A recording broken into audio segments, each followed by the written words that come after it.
కిరణమా పూజుడా పరిపూర్ణుడా ఆనంద నిలయమా దీనుడా అజేయుడా ఆదరణ కిరణమా పూజుడా పరిపూర్ణుడా ఆనంద నిలయమా జీవదాతవు నీవని స్తుతి మించి పాడనా జీవదాతవు నీవని నాలుకలై పూజించనా జీవదాతవు నీవని స్తుతి మించి పాడనా జీవదాతవు నీవని నాలుకలై పూజించనా అక్షయ దీపము నీవే నా రక్షణ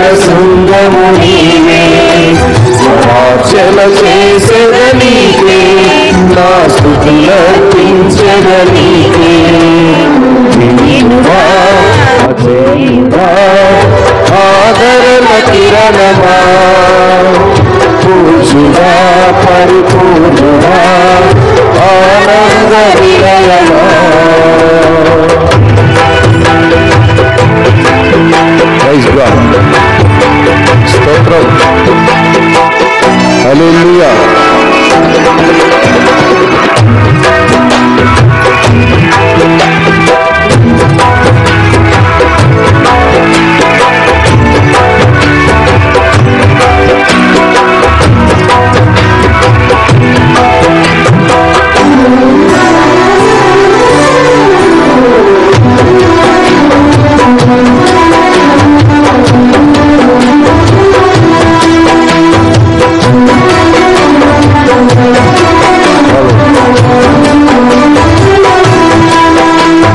సమ్మతి లేని సిరిగుండాలి ఆవరించగా గమనము లేని పోరాటాన్ని తరుముచుండగా నిరుపేదరైన నాయనల సందేహమేమి లేకుండా హేతువే లేని ప్రేమ చూపించు సిలువ చాటునే కాచావు హేతువే లేని ప్రేమ చూపించు సిలువ చాటునే కాచావు సంతోషము నీవే అమృత సంగీతము నీవే స్తుతి మాలిక నీవే వజ్ర సంకల్పము నీవే దీనుడా అజేయుడా ఆదరణ కిరణమా పూజుడా పరిపూర్ణుడా ఆనంద నిలయమా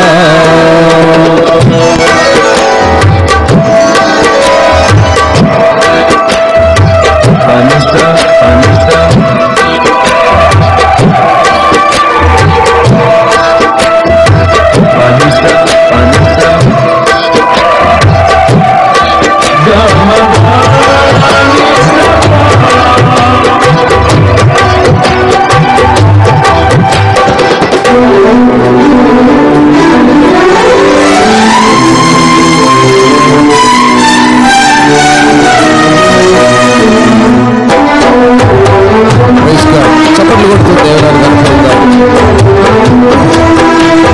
అందరం కలిసి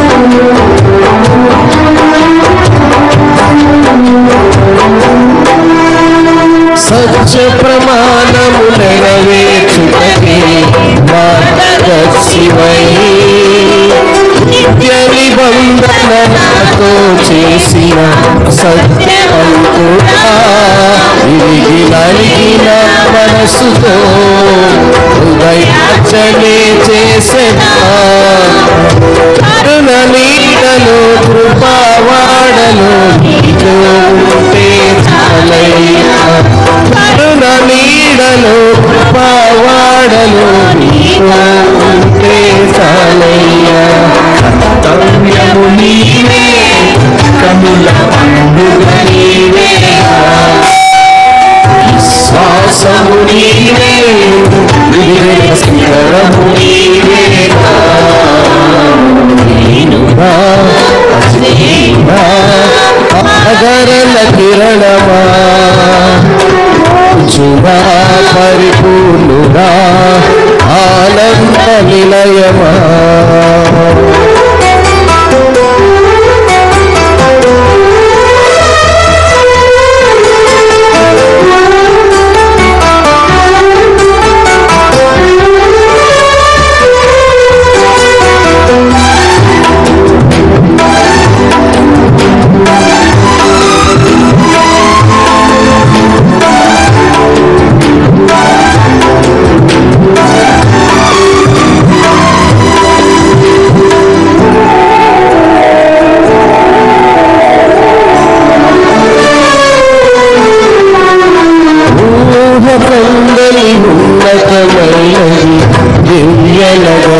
స్ఫటికము పోలిన సుందరమైనది నీ రాజ్యమే, ఆ నగరమే లక్ష్యమై మహిమాత్మతో నింపినారు.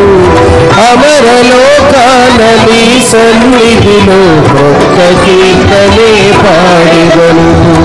అమరలోకాన నీ సన్నిధిలో కొత్త కీర్తనే పాడెదను. ఉత్సాహము నీవే, నయనోత్సవం నీవేగా, ఉల్లాసము నీలో ఊహల పల్లకి నీవేగా. నీవుగా అజీవా ఆదరణ కిరణమా, పూచుగా పరిపూర్ణుడా ఆనంద నిలయమా. దీనుడా అజీవా ఆదరణ కిరణమా, పూచుగా పరిపూర్ణుడా జీవదాతము నీవని శృతి మించి పాడనా. జీవదారవు నీవని కానుకలై పూజించనా. జీవదాతము నీవని శృతి మించి పాడనా. జీవదారవు నీవని కానుకలై పూజించనా. అక్షయ దీపము నీవే, నా రక్షణ శృంగము నీవే. సమాచరణ చేసేదనీకే, నా స్తుతులర్పించెదనీకే. అక్షయ దీపము నీవే, నా రక్షణ శృంగము నీవే. సమాచరణ చేసేదనీకే, నా స్తుతులర్పించెదనీకే.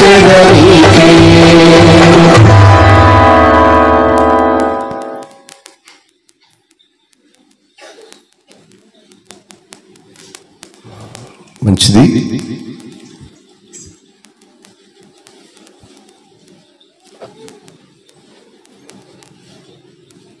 వాయిస్ డిస్టర్బెన్స్ కోసం ఫ్యాన్ ఆపితే కారిపోతా ఉంది. మంచిది. ఏ విధము చేతనైనా దేవుని యొక్క ఉన్నతమైన ఘనమైన శ్రేష్టమైన నామములో ఈనాటి పునరుద్ధాన దిన ఆరాధన, పరిశుద్ధ దిన ఆరాధన,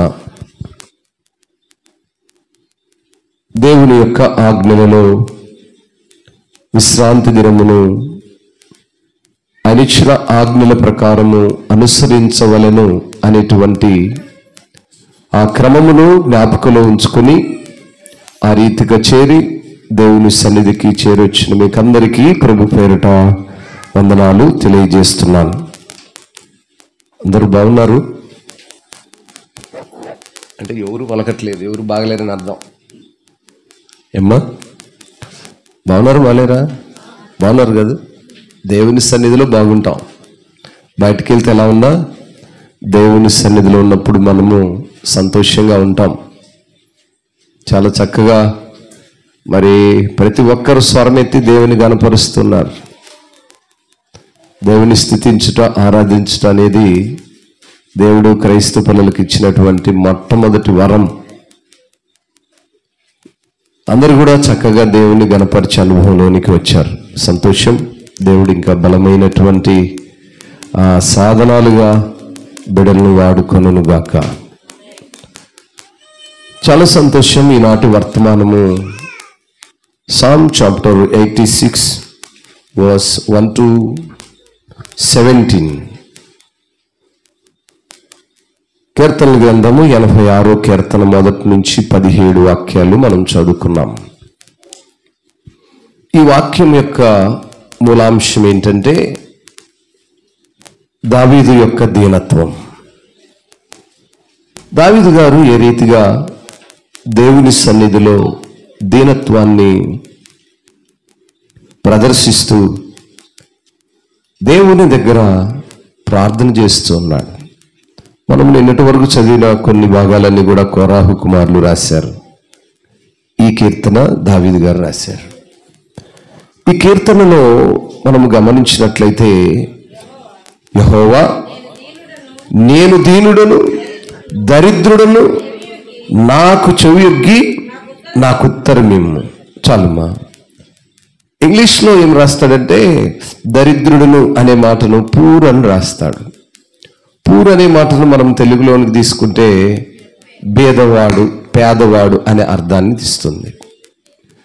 దరిద్రతకు పేదరికానికి వ్యత్యాసం ఉంటుంది.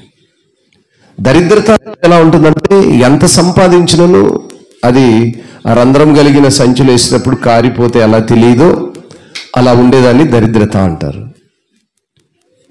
పేదరికం అనేది ఏంటంటే మన యొక్క ఆధ్యాత్మిక స్థితికి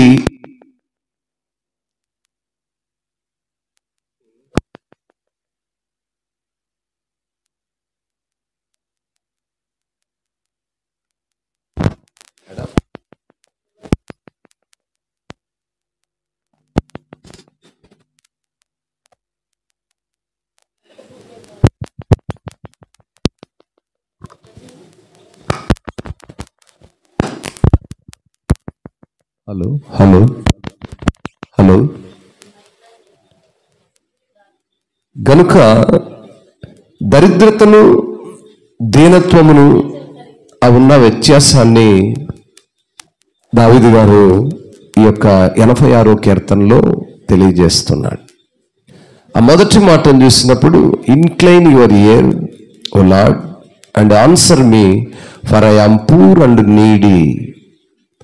అవసరత కలిగిన పేదరికంలో ఉన్నాను. ఏ పేదరికం ఉన్నాడు? ఏమిటి దావీదు గారు పేదవాడా? దావీదు గారు పేదవారుగా ఉండలేదు.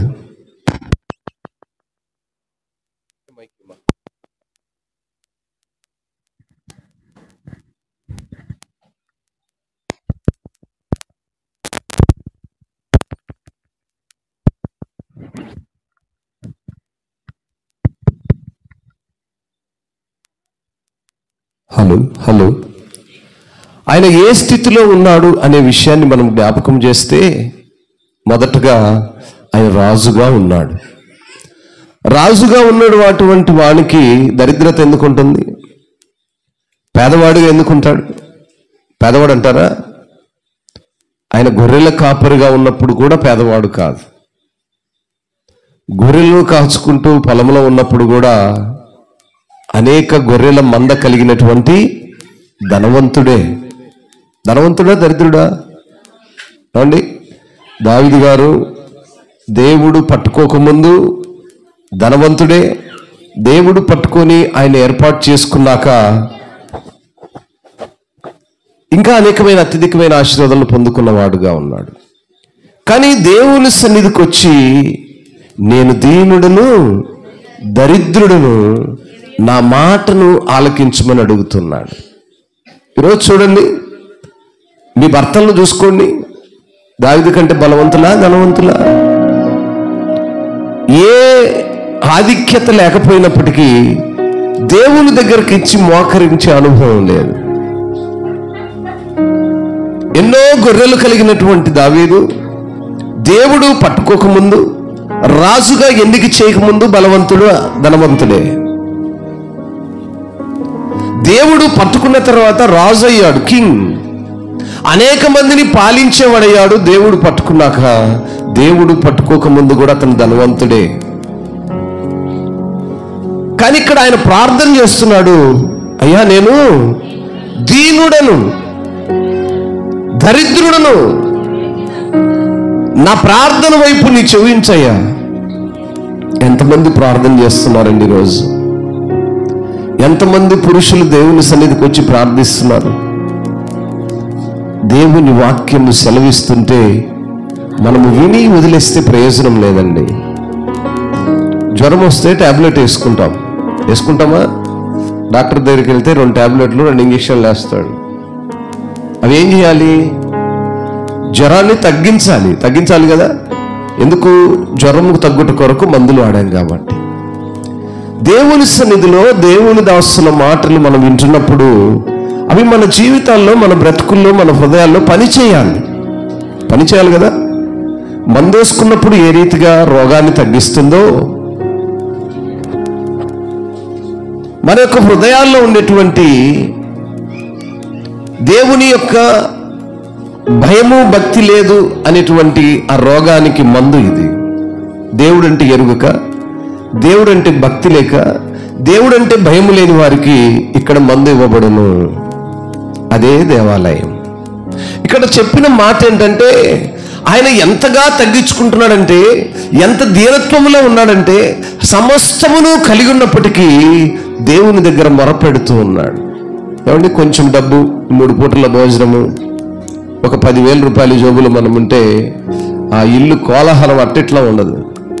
3 వారాలు పనికి పోడింది ఆయన. ఈ 3 వారాలు రోజు పండగ ఆయనకు. ఎందుకు? ఆ 10,000 అయిపోవాలా? సమస్తము కలిగి ఉన్నటువంటి వాడే దేవుని దగ్గరకు వచ్చి, అయ్యా నేను దరిద్రుడను, దీనుడను, పేదవాడిని. ఆధ్యాత్మికమైనటువంటి రోదన, ఆధ్యాత్మికమైనటువంటి తగ్గింపు,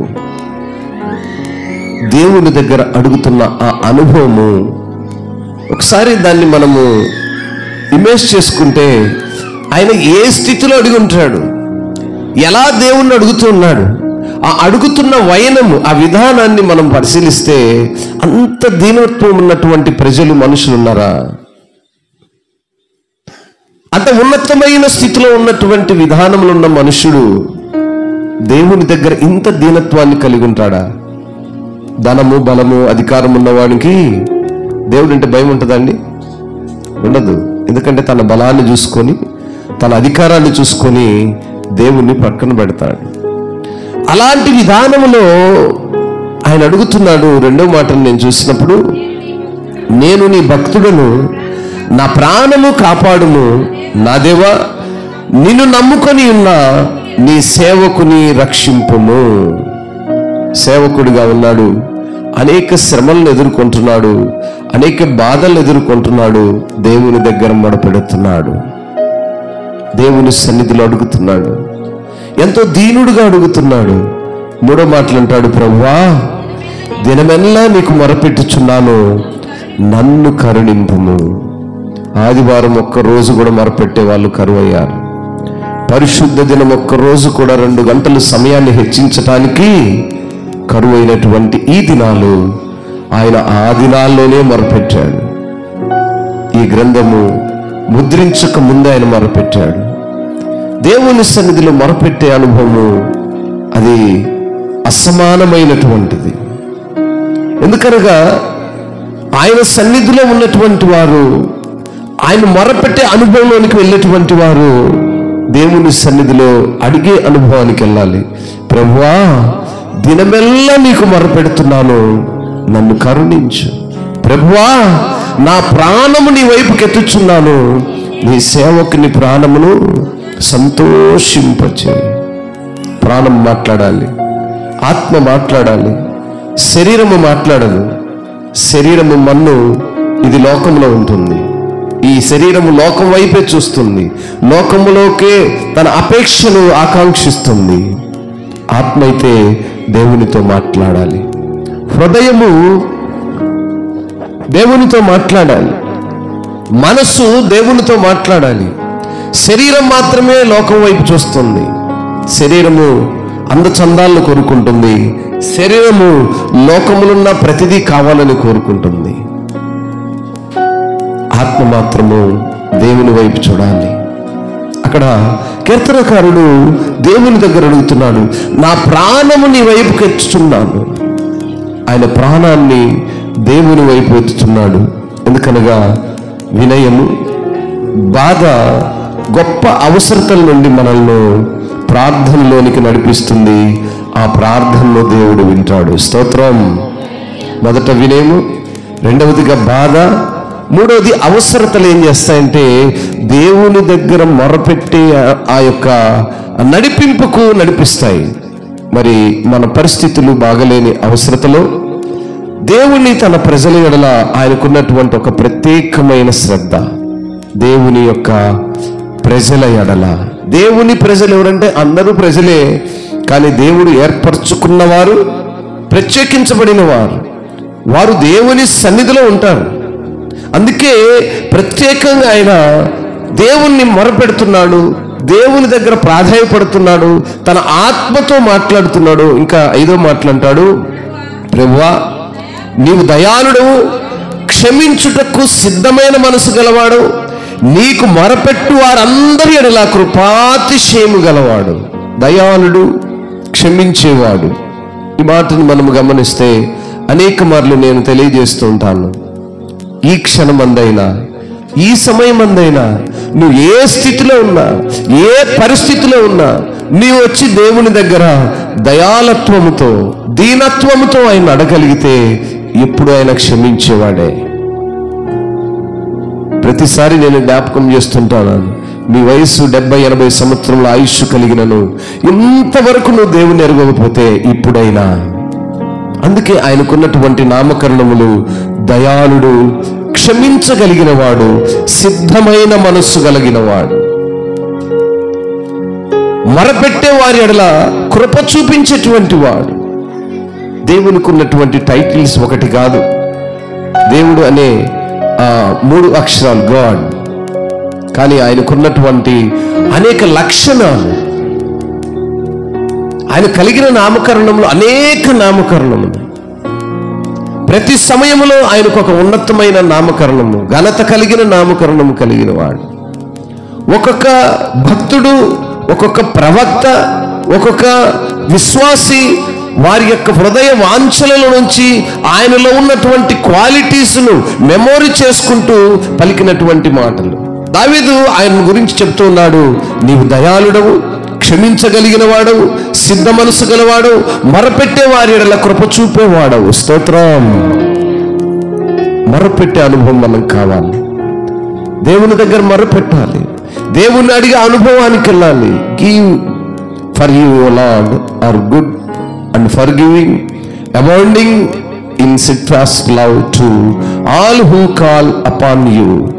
ఎవరైతే ఆయన దగ్గరికి వస్తారో, ఎవరైతే ఆయన అడగగలుగుతారో, ఆ అబాండింగ్ అనే మాటను గమనిస్తే పుష్కలముగా కావలసినంత కృప ఆయన దగ్గర ఉంది, కావలసినంత దయాలత్వం ఆయన దగ్గర ఉంది. ఆయన దగ్గరికి అడగగలగాలి, వెళ్ళగలగాలి, నోరు తెరిచి అడిగే అనుభవం కావాలి. ధనవంతుడైనటువంటి, బలవంతుడైనటువంటి, అధికారి అయినటువంటి దావీదు దేవుని దగ్గర ఎంత దీనత్వాన్ని కనపరుస్తున్నాడండి, ఎంత తను తాను తగ్గించుకున్నాడంటే అది మనము అసలు ఊహించడానికి ఈ మాటల్లో ఆ వర్ణాతీతముగా కనపడుతుంది. ఎంత తగ్గించుకున్నాడో కదా. ఆయన ఎంత తగ్గించుకొని, నువ్వు దయాళుడవు, క్షమించగలిగేవాడవు, సిద్ధ మనసు గలవాడవు, మొరపెట్టే వారి ఎడల కృప కలిగినటువంటి వాడు. మొరపెట్టే అనుభవం కావాలి. దేవుని దగ్గర మొరపెట్టాలి. దేవుని దగ్గర మనము మన యొక్క జీవితాలు ఆయన దృష్టిలో నలుసు వంటిది, నీటి బుడగ వంటిది కదండి. మనకు తెలుసు మన జీవితాలు ఏ పాటియో, మన ఆయుష్ ఏ పాటిదో, మన ప్రాణం ఏ పాటిదో. క్షణపాటులో కనుమరుగయ్యేటువంటి మన ఆయుష్ను, మన ప్రాణాన్ని లోకం వైపు చూసి ఇది ఎంతో సుందరంగా ఉంది, నా జీవిత దినములల్లా దీన్ని అనుభవిస్తాను అనుకుంటూ మోసపోతుంటాం. మోసపోయి ఏమవుతున్నాము? దేవునికి దూరం అవుతున్నాము. దేవుని సన్నిధికి నడవక సమస్తము నేను ఎరుగున్నాను అనుకుని దేవునికి దూరం అవుతుంటాను. కొంతమందికి కొన్ని రకాల ఈగోస్, కొన్ని రకాల ఇంటర్నల్ ఫీలింగ్స్. అది ఎలా ఉన్నాయంటే, దేవుని సన్నిధి నడిచేవారు అలాగే ఉన్నారు, లోకంలో ఉండేవారు అలాగే ఉన్నారు. నువ్వు మా ఇంటికి వచ్చావా నేను మీ ఇంటికి రావడానికి, నువ్వు ప్రార్థన చేసావు నా గురించి నేను నీవు చేయడానికి, నేను పిలిచినప్పుడు నువ్వు వచ్చినావు నువ్వు రావడానికి, మా మామ వాళ్ళు అత్తోళ్ళు పోవద్దన్నారు నేను రావడానికి, మా అత్తోళ్ళు మా మామూలు రావద్దు నిన్ను రావద్దంటానికి. ఇవన్నీ ఇంటర్నల్గా ఆధ్యాత్మిక స్థితిని భంగపరుస్తున్న పరిస్థితులు. నేను ఎవరిని ఉద్దేశించి చెప్పట్లేదండి, ఆధ్యాత్మిక స్థితికి అడ్డుగా ఉన్నటువంటి గోడలవి. దేవుని పిల్లలైనటువంటి వారు దేవుని సన్నిధికి నడుస్తున్నప్పుడు ఆకాంక్షలు, అపేక్షలు, ఈగోస్ అన్ని తీసేయాలి. ఆమె వచ్చిందా నేను వెళ్ళటానికి, ఆయన పిలిచాడు నేను రావడానికి. ఇది దేవాలయం, దేవుని మాటలు వింటున్నాం. లోకంలో ఉన్న మనుషుల వల్లే మనం కూడా ఉన్నాం అనుకోండి, వారికి మనకి ఏమాత్రము వ్యత్యాసం లేదు. ప్రేమతో చెప్తున్నాను, మార్చుకోవాలి. కుటుంబాల్లో కూడా మార్పు రావాలి, పెద్దల్లో మార్పు రావాలి, తల్లిదండ్రుల్లో మార్పులు రావాలి, అత్తమామల్లో మార్పులు రావాలి, మిమ్మల్ని బట్టి రావాలి. వారు మారరు. వాళ్ళకున్న ఈగోస్, వాళ్ళకున్నటువంటి ఆ ఫీలింగ్స్ వాళ్ళు అలాగే ఉంటారు. వాళ్ళను మీరే మార్చాలి, తల్లిదండ్రులను మీరే మార్చాలి.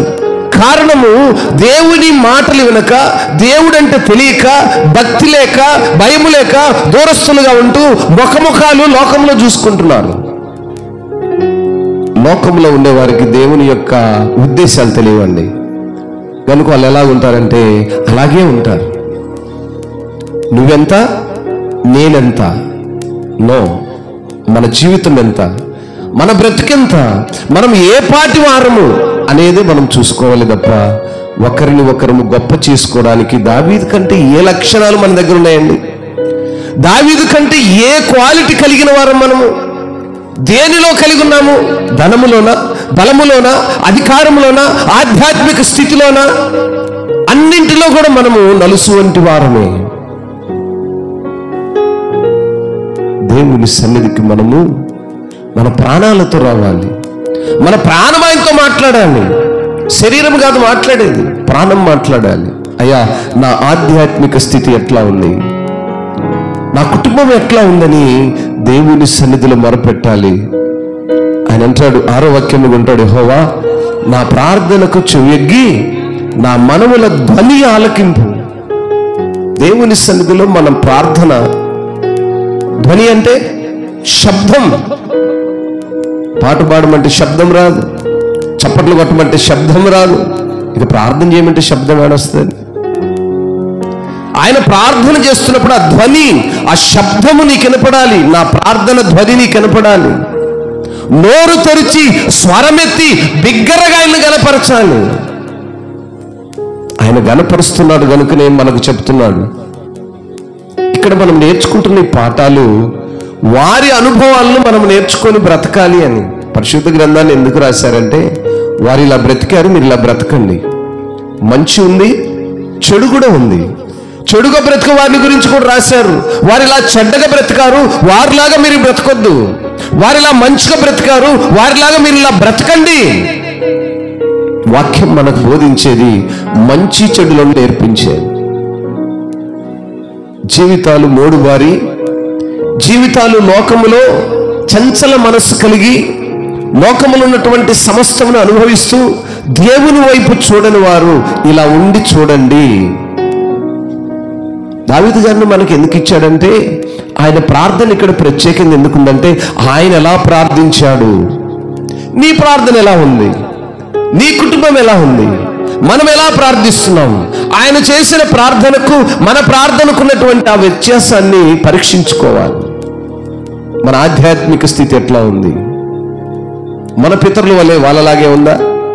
మన పితరులు ఎలా ఉన్నారు? విని విడిచిపెట్టారు, క్రియలు లేని బ్రతుకులు బ్రతికారు. మనం కూడా అలాగే బ్రతుకుదామా? అలా బ్రతకడానికి వీల్లేదండి. మారాలి, మనమే వారిని మార్చాలి. దావీదు మార్చాడు. ఈరోజు మనం మన కుటుంబాలను మార్చుకోవాలి, మన కుటుంబాలను సరిచేయాలి.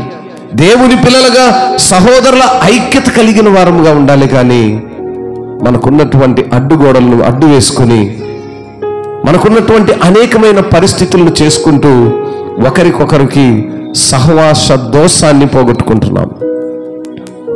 సహవాసం అనేటువంటి ఆ స్నేహాన్ని, ఆత్మీయ స్నేహాన్ని, ఆత్మీయంగా దేవుని సన్నిధిలో మనము పాత్రలో చేవేస్తున్నాం. దేవుణ్ణి తమ సొంత రక్షకునిగా అంగీకరించాం. మారు మనసు కలిగి ఉన్నాం. మన జీవితాన్ని దేవునికి అప్పగించాం. నీ చిత్తంలో నన్ను నడిపించు అన్నాము. కాబట్టి దేవుని చిత్త ప్రకారం మనం నడవాలి.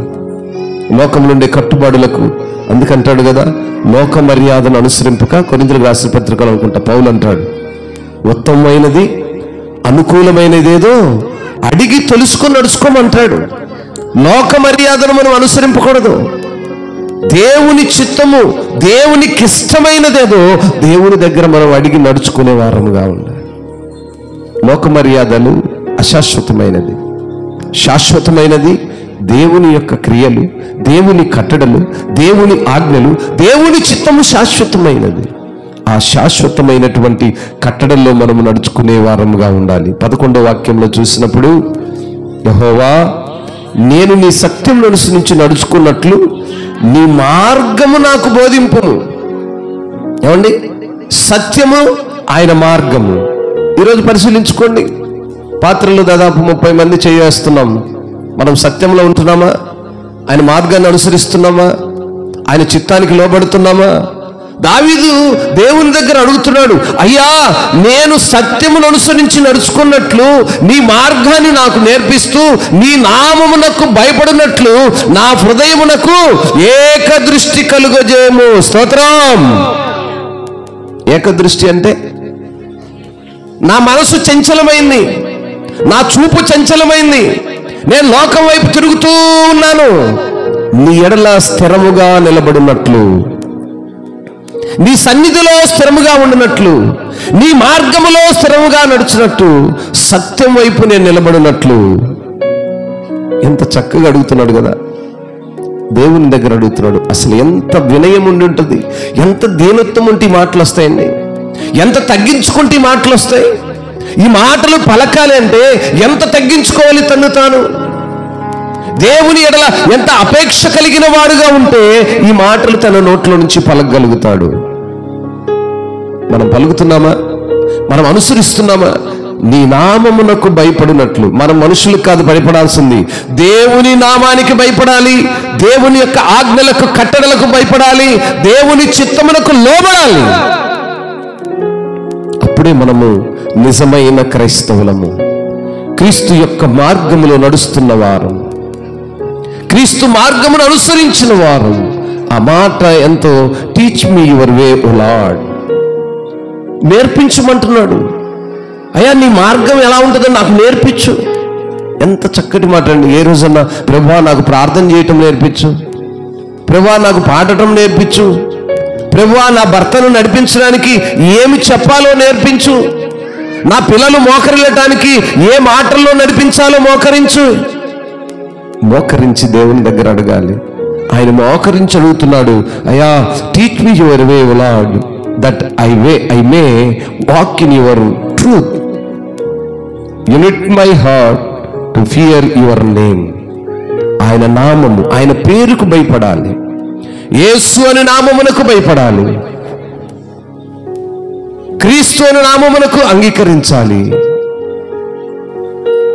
యేసు అను నామము, క్రీస్తు అను నామము, ఆ పేరుకే భయపడినాడట దావీదు గారు. ఆ పేరు, నీ పేరుకే నేను భయపడుతున్నాను. ఆ పేర్లు ఎంతమంది పెట్టుకుంటారో, యేసు అనే పేర్లు, పేరుకు యేసు. ఆ పేరులో ఒకటి ఉండదు యేసుకున్న లక్షణాలు. ఏమండి ఉంటాయా? తెలియక, మన పెద్దలు తెలియక చేసిన తప్పులే ఇవన్నీ. ఈరోజు మనోళ్ళు తెలుసుకున్నాక వేరే వేరే రకాల తప్పులు. ఆ రోజు తెలియని తప్పులు, ఈరోజు తెలిసిన తప్పులు. ఈ ట్రెండ్కి ఇది, ఆ ట్రెండ్కి అది సరిపోయింది అన్నట్టు అయింది. ఆ రోజుల్లో తెలియదు, ఆ పేరు పెట్టుకోవచ్చునా, ఆ నామకరణం వల్ల నేను అలా నడుచుకోగలనా. యేసు అను నామమునకు భయపడుతూ ఉన్నాడట, ఆ పేరు పలకడానికి భయపడుతున్నాడట. మనము ఆ సుంకర్ని కూడా చూస్తాం కదా, వాడు ఎక్కడుంటాడు? మందిరానికి ఎక్కడో దూరంగా ఉంటాడు. పరిసయుడు సుంకరుడు ఇద్దరు ఒకరినొకడు పోల్చుకుంటాడు. వీడు 10 రూపాయలు కానికిచ్చి, నేను నెలసందా ఇస్తున్నాను ఏందనుకుంటున్నావు అన్నాడు. ఆడేమో, అయ్యా నీ సన్నిధి, నీ మందిరం వైపు చూడడానికి కూడా నాకు అర్హత లేను అని అంటాడు. అది దీనత్వం. నీ మందిరం వైపు తలెత్తి చూడడానికి అర్హత లేని జీవితం నాది. నీ మందిరంలో వచ్చి మోకరిల్లేటువంటి అర్హత లేని దానను. అటువంటి నన్ను నువ్వు చేర్చుకున్నందుకు నీకు ఏమిచ్చి నేను నీ రుణము తీర్చుకోగలను ప్రార్థిస్తున్నాడు. దావీదు యొక్క దీనత్వాన్ని మనం చూస్తున్నప్పుడు, నీ నామముకు భయపడినట్లు నా హృదయానికి ఏకదృష్టి కలుగ చేయి. ఏకదృష్టి, ఒకటే, నీవు తప్ప నాకెవరు లేరో, ఇదే నా యొక్క దృష్టి అనేటువంటి ఆ మాటలో తను ఎంతగా తగ్గించుకొని ఉన్నాడో మనం ఈ మాటలో చూడగలుగుతాం. 15వ వాక్యంలో చూసినప్పుడు, ప్రభువా నీవు దయాదాక్ష్యములు గల దేవుడవు, దీర్ఘశాంతుడవు, కృపాసత్యములతో నిండిన వాడవు. నా తట్టు తిరిగి నన్ను కరుణింపుము, నీ సేవకునికి నీ బలం అనుగ్రహింపుము, నీ సేవకురాలి కుమారుని రక్షింపుము.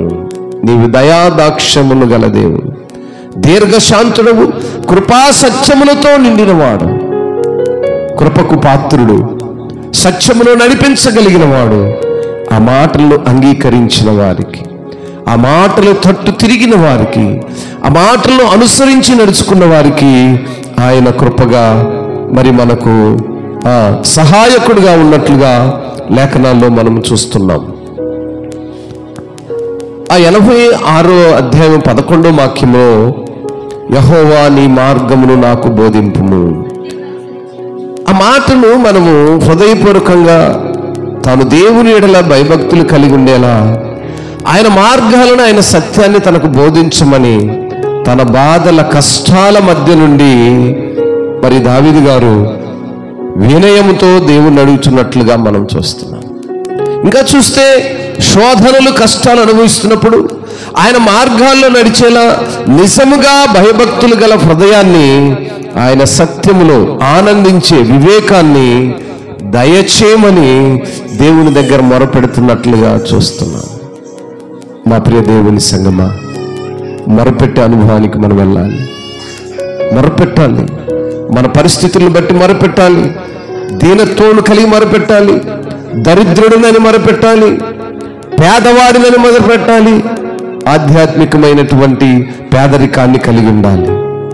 ఆధ్యాత్మికమైనటువంటి పేదరికము, పేదరికం అంటే ధనముతో కూడినటువంటిది కాదు, దేవునితో ముడిపడినటువంటి పేదరికం.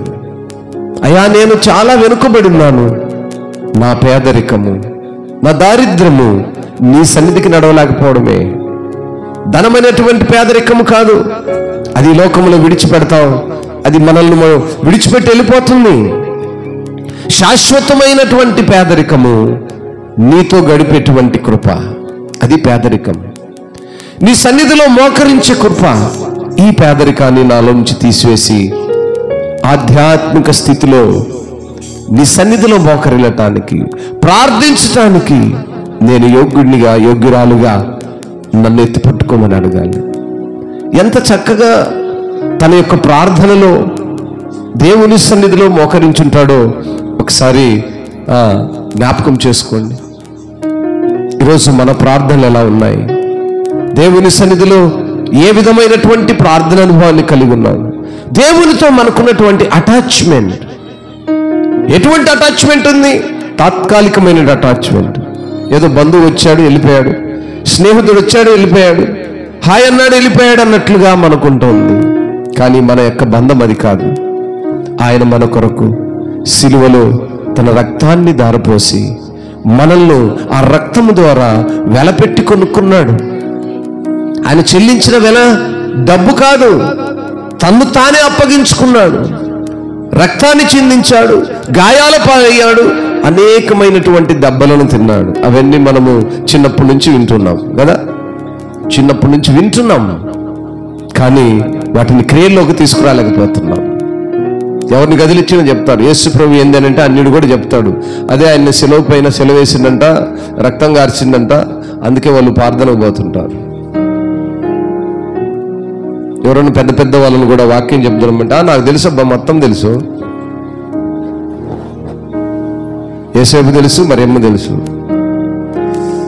యేసు ప్రభు అంటే ఎవరు? ఆయనే కాదు, సెలవేసిల్లా, రక్తం కార్చిల్లా, అదే మరియమ్మని చేసుకున్నా. ఇట్లా అనేకమైనటువంటి ఆ విధానాల్లో దేవుణ్ణి గురించి ఏదో ఉపమానాలుగా కథల్లాగా విని చెప్పుకుంటూ వెళ్ళిపోతా ఉన్నారు. మార్పు కలిగిన జీవితాలు కావాలి. లోతుకు మనం వెళ్ళాలి. గ్రంథమున్నటువంటి వక్తల యొక్క ఉద్దేశాలు మన బ్రతుకులకు ముడివేసుకోవాలి. మన ఆధ్యాత్మిక స్థితి ఎలా ఉంది, మన కుటుంబ పరిస్థితి ఎలా ఉంది, మన ప్రార్థన జీవితం ఎలా ఉంది. నిజంగా దావీదు వలె ప్రార్థన చేస్తున్న వాళ్ళు ఎవరైనా ఉన్నారా? ఉన్నారు? ఎవరైనా ప్రార్థన చేస్తూ ప్రభువా నా స్థితి ఇది అని అడగగలిగిన అక్కలు ఎవరైనా ఉన్నారా? నేను దరిద్రులను, దీనుడను, దీనురాలను, నీ కృప నాతో ఉంటే చాలు. దీన మనస్సు కలిగినటువంటి విధానంలో నేను నడవడానికి సహాయం చేయమని దేవుణ్ణి అడిగే అనుభవం మనలో ఉందా? అడుగుదామా? అందరము లేచి నిలబడి అడుగుదాం. దీన మనస్సు కొరకై దేవుని దగ్గర ప్రాధేయపడదాం. అందరూ లేచి నిలబడి మన దీనత్వంలో చాటుదాం. అయ్యా, నేను దీనురాలుగా ఉండాలని ఆశపడుతున్నాను, కానీ ఉండలేకపోతున్నాను. నా దరిద్రతను నీలోంచి తీసివేసి ఇదిగో నీ కృపలో నన్ను ఎత్తి పట్టుకో. అడిగే అనుభవంలోనికి వెళదాం.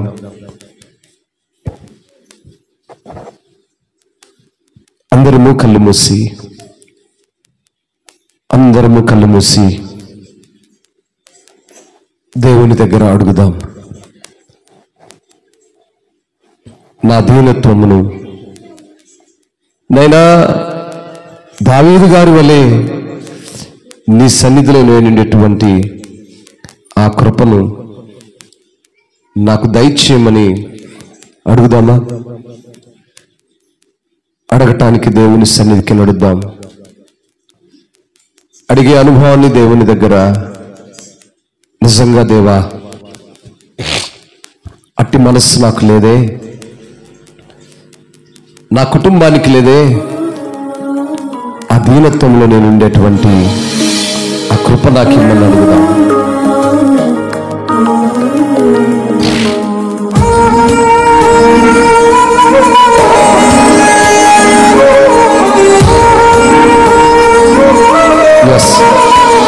అందరము అడుగుదాం. కళ్ళు మూసి నాయనా నీ సన్నిధిలో మేము ఉన్నాం కదా, ఆరాధిద్దాం సంపూర్ణంగా, శుద్ధ మనస్సుతో, హృదయపూర్వకంగా, మనపూర్వకంగా అడుగుదాం. ప్రైజ్ గాడ్ ప్రతి ఒక్కరు స్తోత్రం.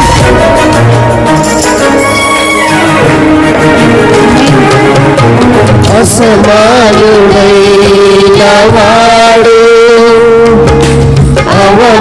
అవమానపరచడు నిన్ను,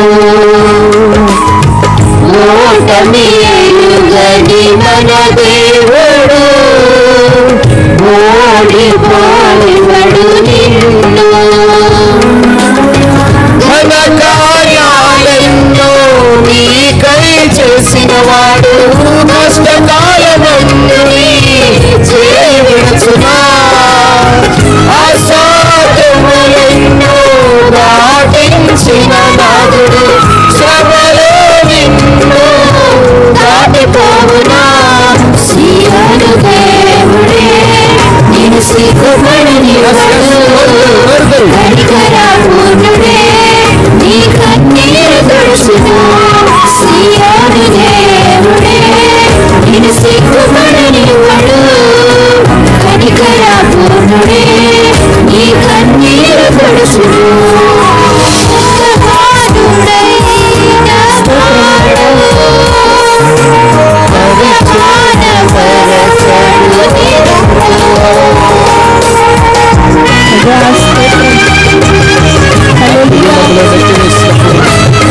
సింహాల నోటికి అప్పగించినప్పుడు శత్రువే నీ స్థితిని చూసి అతిశయపడుతున్న సమయంలో ఎటువంటి శ్రమలో నువ్వు తిరుగులను ఆయన వైపు వైపు చూడగలిగితే ఆయన సమస్తమును సమకూర్చగల దేవుడు.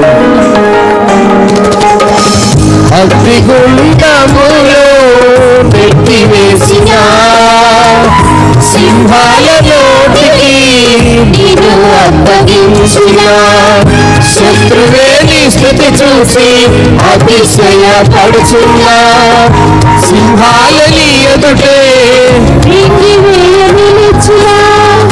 నాకేల శ్రమలంటూ కృంగిపోతున్నా చూడు యేసుని అగ్నిలో నిలిచెను నీకై నాకేల శ్రమలంటూ కృంగిపోతున్నా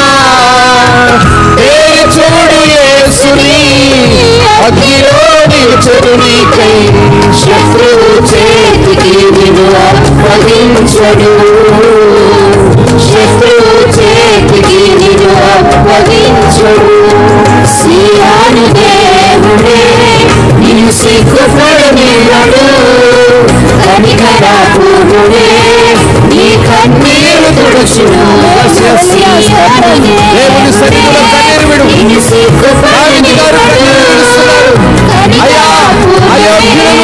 యోగ్యత లేని వాడును యోగ్యునిగా చేసిన దేవానికి ఈరోజు నీ యోగ్యత నీ అయోగ్యత నీ భక్తి జీవితం ఏ రీతిగా ఉందో ఒకసారి దేవుని సన్నిధిలో పరీక్షించు.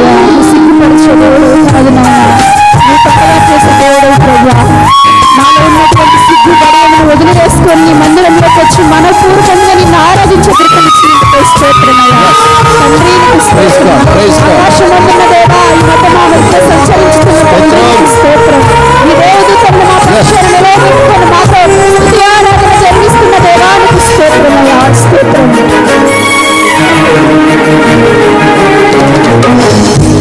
పరిస్థితులన్నీ జారిపోయినా ఎంతగానో శ్రమపడినా ఫలితమే లేకున్నా అనుకున్నవన్నీ దూరమైపోయినా మంచి రోజులు వస్తాయని నిరీక్షనే లేకున్నా మారని తలరాత్రని దిగులు పడకుమా వారాను మధురముగా మార్చుని మారని తలరాత్రని దిగులు పడకుమా వారాను మధురముగా మార్చుని తన సమృద్ధితో తన సమృద్ధితో నేను తృప్తిపరచును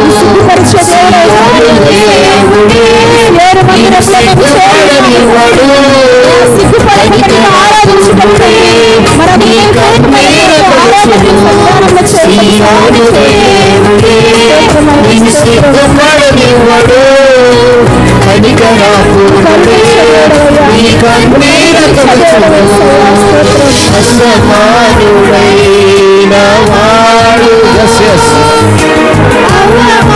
ఏనాడు నిన్ను అవమానపరచడు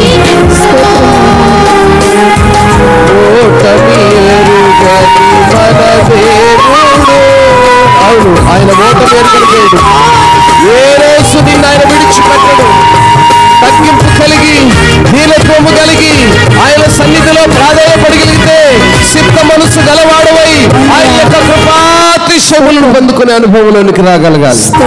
అట్టి కృపలను ఉండగలిగితే ఇప్పుడే ఆయన సన్నిధిలో ప్రభువా దావీదు గారి వలె ప్రార్థించే అనుభవాన్ని దయచేయి, దీనత్వమును దయచేయి, తగ్గింపును దయచేయి, విధేయతను దయచేయి, ఆధ్యాత్మిక స్థితిలో నా మార్గమును సరి చేసుకునే కృపను దయచేయి.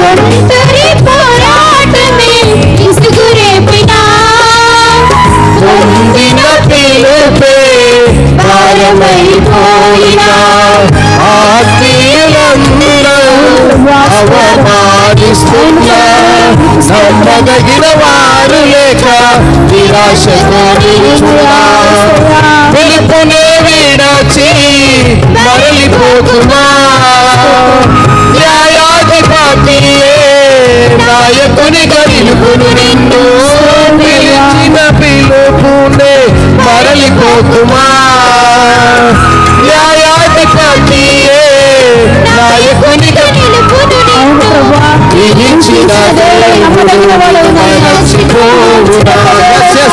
పిలిచిన దేవుడు నిన్ను మర్చిపోతాడా?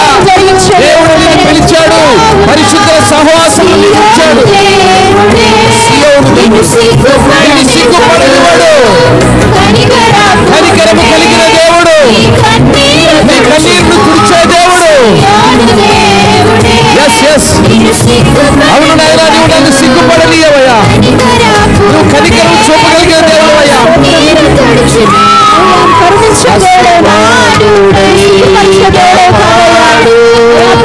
వారిని తిరిగి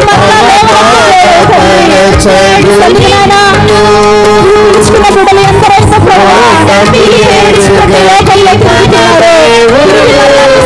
వచ్చి ఎంత వారి యొక్క పరిస్థితులు జ్ఞాపకం చేసుకున్నాయా?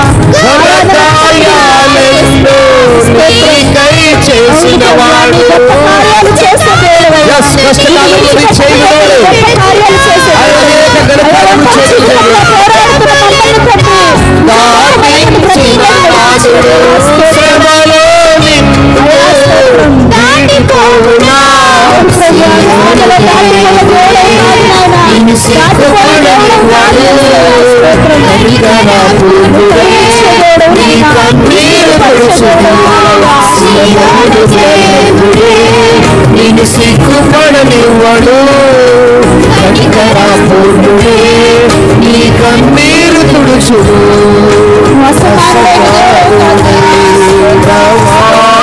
అవమానపరిచే దేవుడు కాదు యేసయ్యా, అవమానాన్ని ఘనతనిచ్చే దేవుడు, అవమానపరచబడిన జీవితాలను ఘనత కలిగించే దేవుడు. మా జీవితంలో ఎన్నో ఘనతలు మేము పొందుకున్నాం. నీ పిలుపును మేము నాయన గ్రహించుకోలేక తండ్రి లోకంలో పడి తిరుగుచున్న మా జీవితాలను, సహించుకుంటున్న మా జీవితాలను తండ్రి, ప్రేమ అనేటువంటి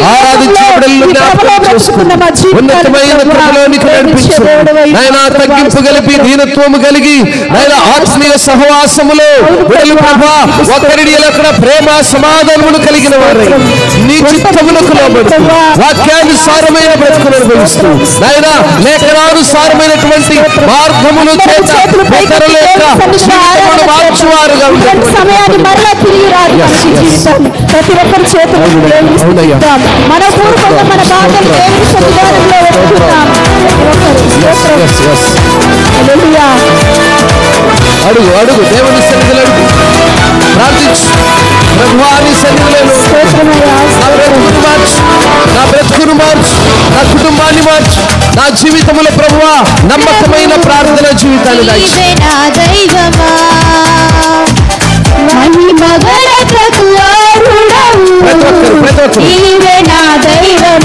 ఆయనే మన దైవమై ఉన్నాడు.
ఆకలి తీర్చుటకు మన్నాను కురిపించావు, దాహం తీర్చుటకు బండలు చీల్చి నీరు ఇచ్చిన దేవా.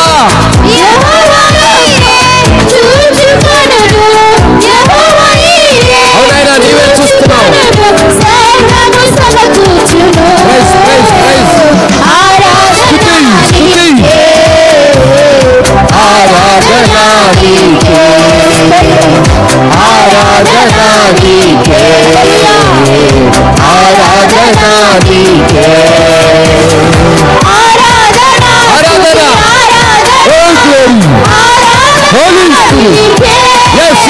పరిశుద్ధాత్మా సంచారం చేయి. పరిశుద్ధాత్మా ఆరాధిస్తున్న బిడ్డల వైపు నీ కన్ను దృష్టించు.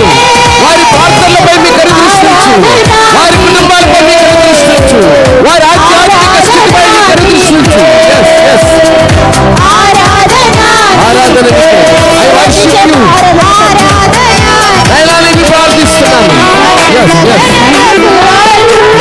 నైనాను glorious God. You are a glorious God.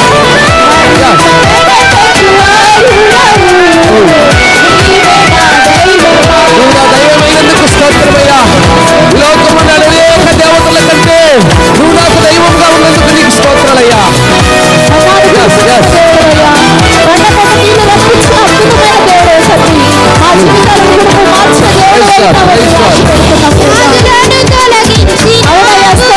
అవునైనా, అవునైనా, మృతులను లేపగల శక్తి గల దేవా.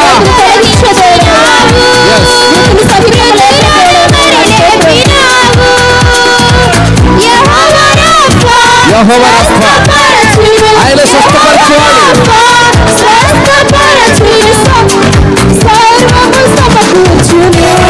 అవునైనా సమకూర్చువాడు. I worship you, God. దేవా నిన్ను స్తుతిస్తున్నాను.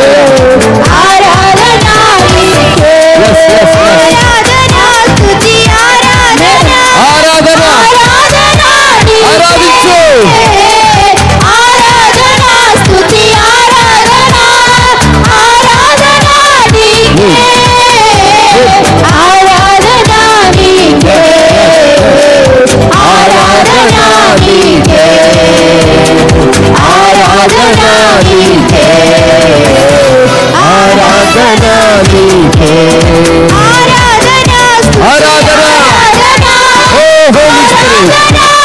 పరిశుద్ధాత్మా సంచరిస్తున్నందుకై స్తోత్రాలు.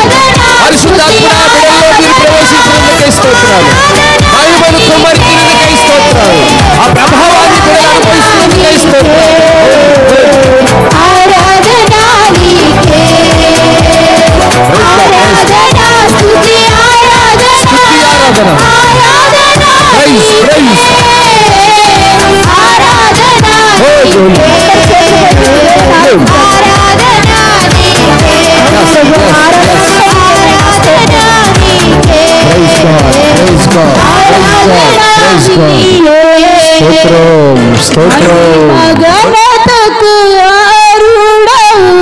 అవునయ్యా, మహిమకు ఘనతకును అర్హుడు నీవు. మాకందరికీ దైవముగా దేవుడుగా ఉన్నావు అయ్యా. ఈ సృష్టికి కర్తవు నీవయ్యా. ఈ సృష్టిని నిర్మించిన వాడు నీవయ్యా. మనుషులను మంటి నుండి లేవనెత్తి జీవాత్మను ఆయన నీ ఊదినప్పుడు ప్రభువా, ఆత్మ ద్వారా బ్రతుకుతున్న మేము ప్రభువా, మేము సజీవులుగా ఉన్నామంటే కేవలం నీ ఉచితమైన కృప. ఆ కృపను పొందుకుంటున్న మేము నిన్ను ఎరుగక, ఆ కృపలో పాలిభాగస్థులుగా ఉండక, లోకములో సంచారం చేస్తూ, అపవాదితో స్నేహం చేస్తూ, సాతానుతో స్నేహం చేస్తూ నీకు దూరస్తులుగా బిడలైనా మీ దృష్టికి వారి పై ఉంచి సన్నిధికి నడిపించండి. నిన్ను వారి ఉండే కృపనివ్వండి. పేరుకు మాత్రము కాదు నాయన, క్రియలు కడిగిన క్రైస్తవ బిడలుగా ఆత్మీయ సహవాసములో, ఆధ్యాత్మిక స్థితిలో నలగొట్టబడిన వారై, శుద్ధ మనసు కలిగిన వారై మీ సన్నిధిలో అనేక మందికి మాదిరి కలిగిన బిడలుగా ఉంచమని ఆరాధనలో పాల్పంచుకొని, ఎంతమంది అయితే మిమ్మల్ని స్తుతించారో, నోరు తెరిచి ఎంతమంది అయితే గనపరిచారో, ఎంతమైతే విశ్వాసముతో దావీదు వలె వారిని వారు తగ్గించుకొని తీరత్వము కలిగి ప్రార్థించారో, అటు బిడ్డలపై మీ కనుదృష్టి నుంచి వారి ఆరాధన అనుభవమును, మహిమను, ప్రభావమును పొందుకొని మీ పిల్లలుగా నాయన ఆ లేవనెత్తబడే కృపలో, ఆ ఎత్తబడేటువంటి గుంపులో, ఆ సహవాసం ఉండే కృపను ప్రతి ఒక్కరికి దయచేయమని యేసే ఘనమైన నామములో అడుగుతున్నాము తండ్రి. ఆమేన్.